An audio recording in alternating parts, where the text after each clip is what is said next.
Well, we're together again. I am Claire Dilabo Abdul Razak, your pilot for this Sunday flight 900 hours.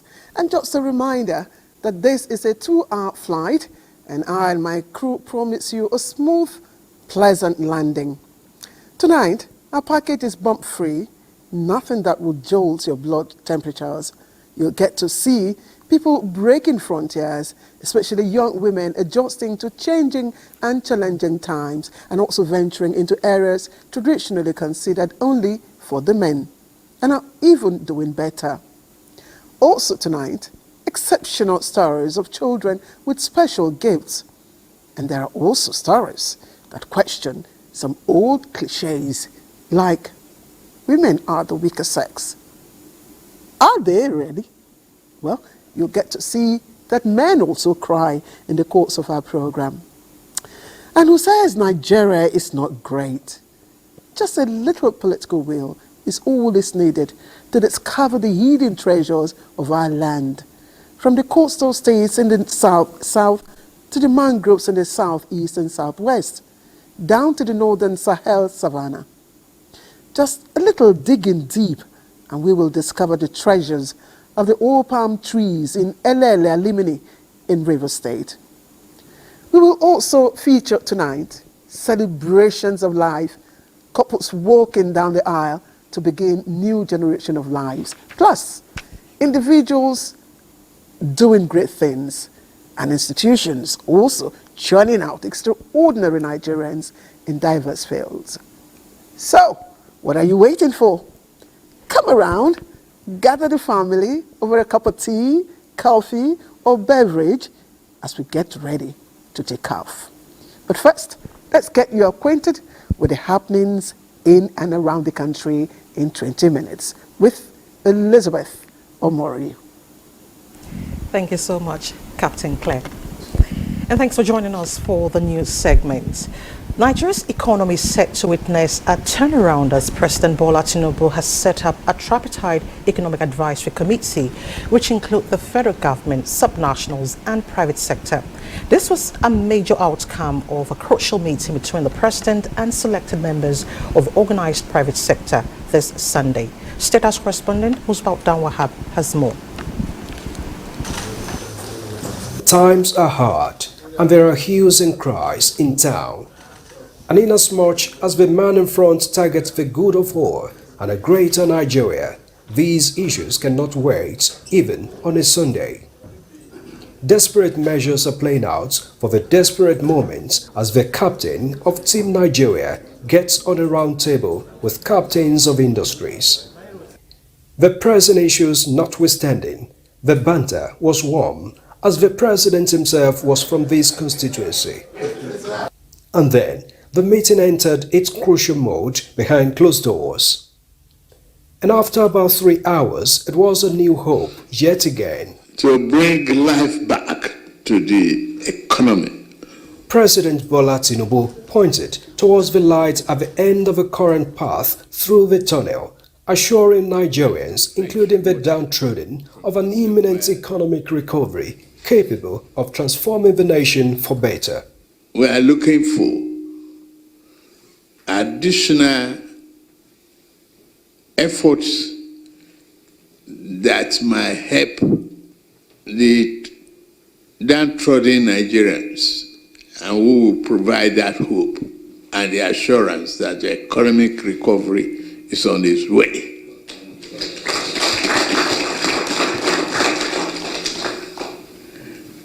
We are not saying that we have all the answers, but we will not be blamed for not to try. We assure Nigerians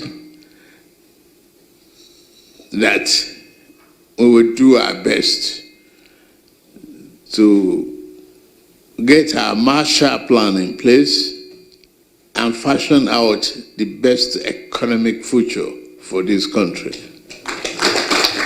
To achieve this greater prosperity for the country and its people, the President set up a tripartite economic advisory committee to create an interface among the federal, subnationals and the organized private sector. No, I think we had a very, very good meeting, and What we discuss is generally about the economy, food security, security of the nation. We discuss everything in detail. And we have all the potentials, and we have all that it takes to make Nigeria, get right through these turbulent times and put the economy back on a sustainable keel. I think there is a unity of purpose, a determination, the sense of patriotism and determination by all to make it happen. And by the special grace of God, it's now the execution. Foreign exchange rate, which we know has always been the problem, for the past 2 or 3 months, we have discussed on how to, bring the foreign exchange, the rate down, because we all know that what is happening in, as regards the foreign exchange is artificial, is manipulative, and thank God, the CBN, is doing quite a lot now. I leave that meeting with a lot of enthusiasm, excitement, and optimism about the future of our country. I believe that implementing the decisions we arrived at today will help propel our economy and help alleviate the poverty in the land, help create employment, and help put food on the table. All governors have resolved to join hands with Mr. President to ensure that you provide the necessary intervention to cushion the effects of what we are going through. Manufacturers are looking forward to an environment that is conducive for business, and so the issues surrounding foreign exchange, insecurity, and general operating environment were discussed. And we received the assurances of Mr. President that very soon we are going to start to see some major changes. And I think the advisory committee that will be formed, the private sector will play a very significant role. The committee is to appraise economic trends regularly and advise the President accordingly. From the State House, Musbal Dan Wahab, NTA News.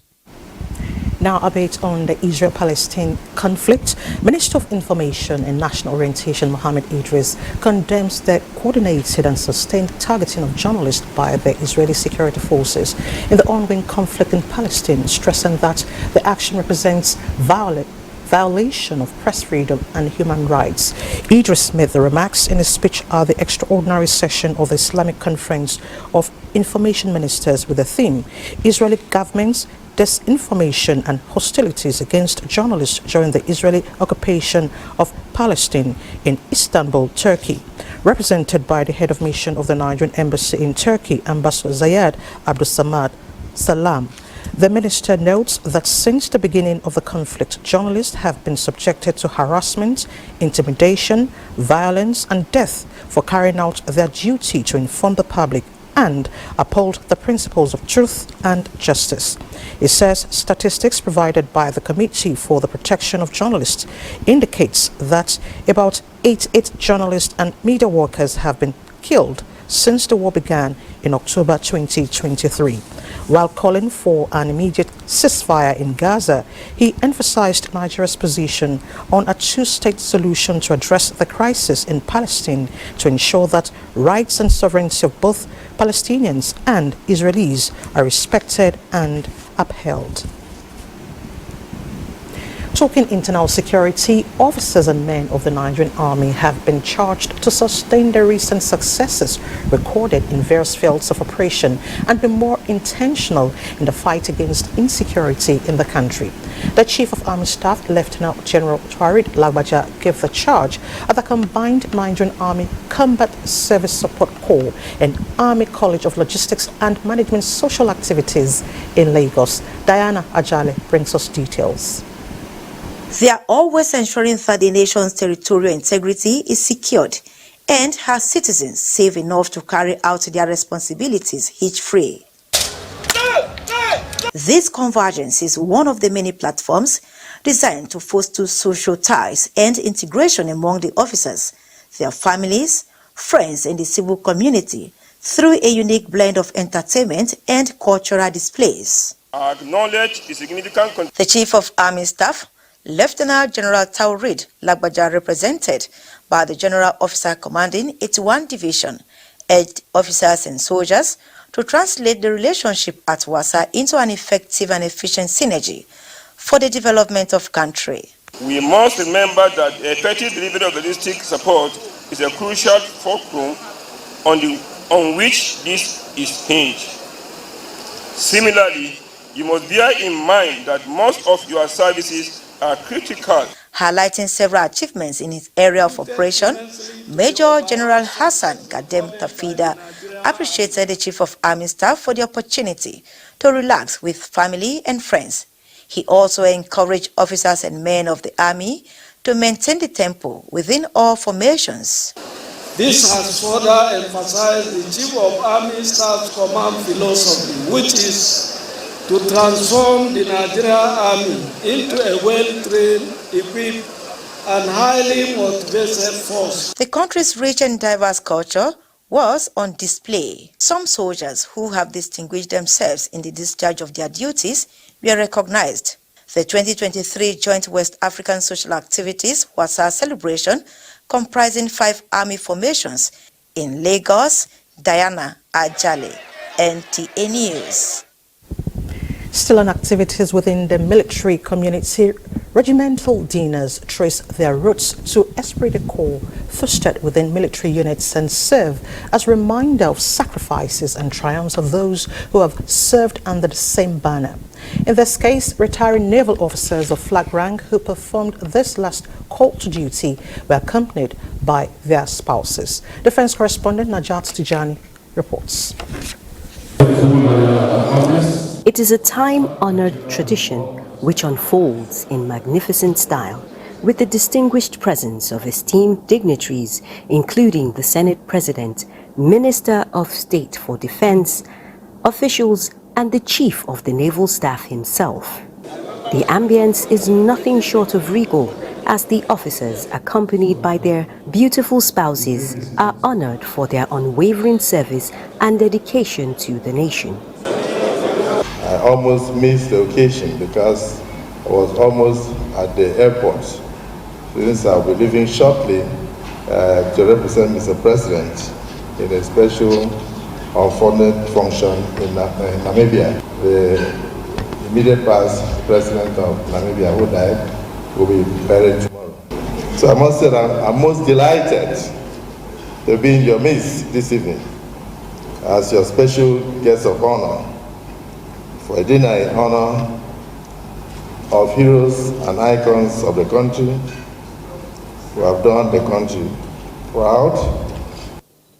During their illustrious career, the senior officers exhibited honor, courage, and commitment to duty that is worthy of praise. Some of the unwritten rules which govern these illustrious gatherings include etiquette, from the impeccable dress code to the impeccable conduct, as active duty as commanders winds down for these officers and gentlemen. This gathering stands as a tribute and a testament to the enduring spirit of tradition and honor which defines our armed forces. Naja'atu Tijani, NTA News. And in other news, operatives of the National Drug Law Enforcement Agency have arrested a vigilante commander and some drug barons for dealing in illicit substances at various locations in the country during its weekly operations. Salwa Khalil Ibrahim tells us more. Operatives of the National Drug Law Enforcement Agency, NDLEA, have unmasked members of criminal network behind the recent importation of 2 containers of illicit drugs as well as arms and ammunition from Durban, South Africa to the Tinkan Seaport in Lagos. Items recovered include synthetic strong strain of cannabis, a pistol, and rounds of ammunition, among other illegal items. Investigations have also revealed 3 kingpins believed to be based in South Africa and connected with the importation of the containers. About 540 grams of cocaine concealed in canvas shoes heading to the United Kingdom were intercepted at a courier firm in Lagos. A consignment of tramadol hidden in ladies' underwear going to the United Kingdom was also seized, while another parcel containing ecstasy concealed in body cream container meant for Cyprus was also intercepted. The chairman of NDLEA, Brigadier General Mohammed Buba Marua, equally applauded their counterparts across the country for intensified effort in the fight against drug trafficking and consumption. Salwa Khalil, NTA News. Now, 2 mortars along Gombe-Damaturu transmission line have been vandalized by insurgents, disrupting power supply in Damaturu. A statement by the Transmission Company of Nigeria, TCN, says a temporary arrangement has been made to supply electricity to Damaturu from the Potoskum substation as it mobilizes contractors to re-erect the vandalized towers. TCN condemns the continuous act of vandalizing transmission towers, especially in the northeast, and calls for coordinated efforts by all relevant authorities to protect national assets. Now let's take you to Lagos, where the State Governor Babajide Sanwo-Olu has conducted a test run of the 37 kilometers Red Line Rail mass transit train while inspecting its rail corridors for the last time ahead of the presidential inauguration on the 29th of February. Ese Onwachukwu Amaka reports. In an effort to make the infrastructure ready for its official opening by President Bola Ahmed Tinubu on February 29, Lagos State Governor Babajide Sanwo-Olu alongside his cabinet embarked on a train ride between Ikeja Mega Station and Agbado Station, transversing Agege and Iju stations along the way. While on board, Governor Babajide Sanwo-Olu and his deputy Obafemi Hamzat moved along the train coaches in a bid to certify the conditions of the Red Line Rail Mass Transit trains facilities. We still have a few cleaning to do inside the trains themselves because they still have wrappers and rest of it. So it's probably just all of that, you know, and to continue to test, you know, the air conditioning which is working, you know, because they all came from different climatic weathers. Other than that, you know, it's the challenge around pedestrian on the track and the kind of wrong things we saw, you know, on those tracks. So you've seen that we continue to do the enforcement. We will continue to do fiscal barricades on those lines, working with NRC. But the message here is really for our citizens and people that are living virtually on the track, that a track is not a place of residence. It's not a place of commercial activity. And we should continue to encourage people to stay off it. We will continue to enforce it. In fact, we will continue to ensure that we clear the tracks because we do not want to record any form of fatality. The 37-kilometer Red Line Rail is proposed to run from Agbado to Marina with 13 stations along the way. In Lagos, Ese Owamaka, NT News. Talking sports now, Nigeria's only representative in CAF Confederation Cup, Rivers United, secure away win in Angola as Super Falcons declare readiness for Cameroon cracker. Details with Bade Adeleye on Sports Updates.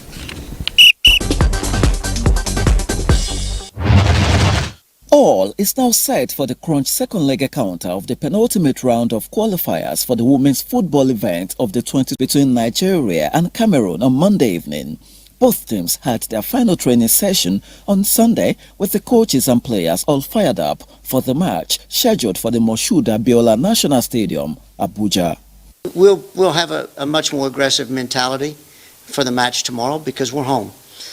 So that will be the plan. We have to win, we have to play to win, whoever scores, so long Nigeria scale through to the fourth round of the qualification stage. Sens de revanche, ça reste toujours. We are going to play how we prepare.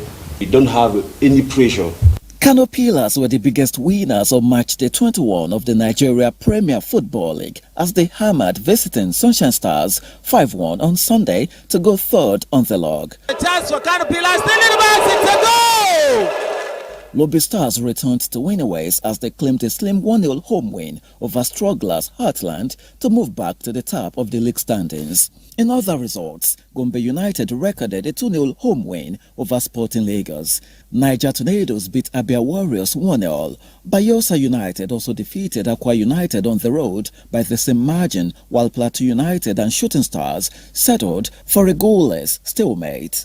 In the CAF Confederation Cup, Nigeria's representatives, Rivers United, boosted their chances of qualifying for the next round of the competition as they recorded a 3-2 away win over APC Dolobito of Angola in their 5th group match on Sunday. Elsewhere, Virgil van Dijk scored in the 20th minute of extra time to help Liverpool beat Chelsea 1-0 in the final of the Carabao Cup at Wembley Stadium Sunday. Virgil van Dijk and Jurgen Klopp and Liverpool are the cup winners again. And finally, retired British boxer Amir Khan says he strongly believes Anthony Joshua is easier to hit than Tyson Fury ahead of his showdown with Francis Ngannou next month. AJ and Ngannou are due to meet in Saudi Arabia on March the 8th, with the pair both having points to prove. While Khan rates Joshua highly, he believes Ngannou's power could be too much for the 34-year-old to handle. With Sports Update, Bade Adeleye, NTA News. Thank you so much, Bade, for the updates. And I'm sure with this win, all the Liverpool fans will not be walking alone. Now, the body of veteran broadcaster Christy Abosede Adenuga has been laid to rest at the Kudu Cemetery, Abuja, after a service of songs at the headquarters of the Nigerian Television Authority, NTA. Colleagues, most of whom worked closely with her, described late Christy Adenuga as a tolerant professional who had a listening ear to broadcast audio and contributed immensely to the development of the media industry, especially the NTA, where she worked for 35 years. Olushe Adiagbo brings us details. Giving a chronology of NTA's flagship program, Good Morning Nigeria, in its early years is incomplete without mentioning Christy Adenuga, especially the production of audio. Her dedication to work never went unnoticed, with a service of songs heralding the burial activities started in NTA.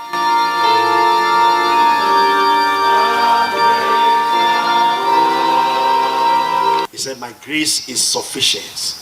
To Pastor Ayo Oseni Momodu, individuals should be actively involved in charity. She's no longer saying what we are doing right now. She's exposed to something else, a new assignment. So it's important you pay a duty to your life while you are still breathing. Colleagues and close associates took turn to describe late Christy as a strong woman who loved her family and passionate about work. We really missed her. She's always there to say, "My friend, do the right thing." And when she's on duty, very committed. Talk of presidential candidate debates, it couldn't be organized if you don't find Auntie Christy. She had a strong personality, arising from a sense of personal discipline. Her smile alone is a giveaway, and you know that she's genuine.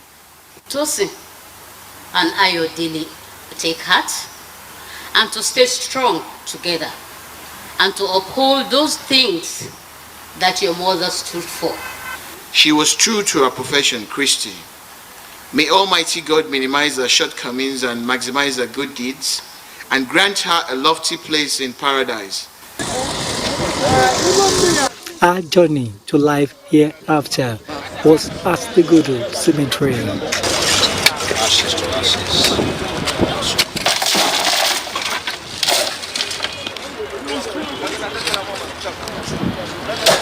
For the children, admirers, and others, it is almost unbearable to admit that Christy Adenuga is no more. The way she advised me, I miss her so much. May her soul rest in peace. I think right now is yet to sink in, properly that she's no more here. Obviously, I'm gonna miss her. Known them for decades. Wonderful mother to her son and to everyone around. Very humble and very friendly person. Christy Abosede Adenuga, who died at age 67, was survived by sisters, children, and grandchildren. In Abuja, Olusheye Adiagbo, NTA News. Indeed, she will sorely be missed. Time to take a quick look at the weather prospect for tomorrow, Monday. You're welcome. There are good indications for moisture influx from the coast up to the north-central cities of the country. This influx of moisture should translate to mostly cloudy situations in the morning hours over the southern half of the country. However, there are slim prospects of thunderstorms to parts of Bayelsa, Rivers, Cross River, and Akwa Ibom states. We expect better chances of weather activities later in the day across the stretch of the coast, some parts of Edo, Ondo, Ogun, Abia, extending to parts of Benue and Kogi State in the central region. Now let's see the air quality index and the temperature forecast across some selected cities. I remain Joyce Ogunleye, and I'll see you again.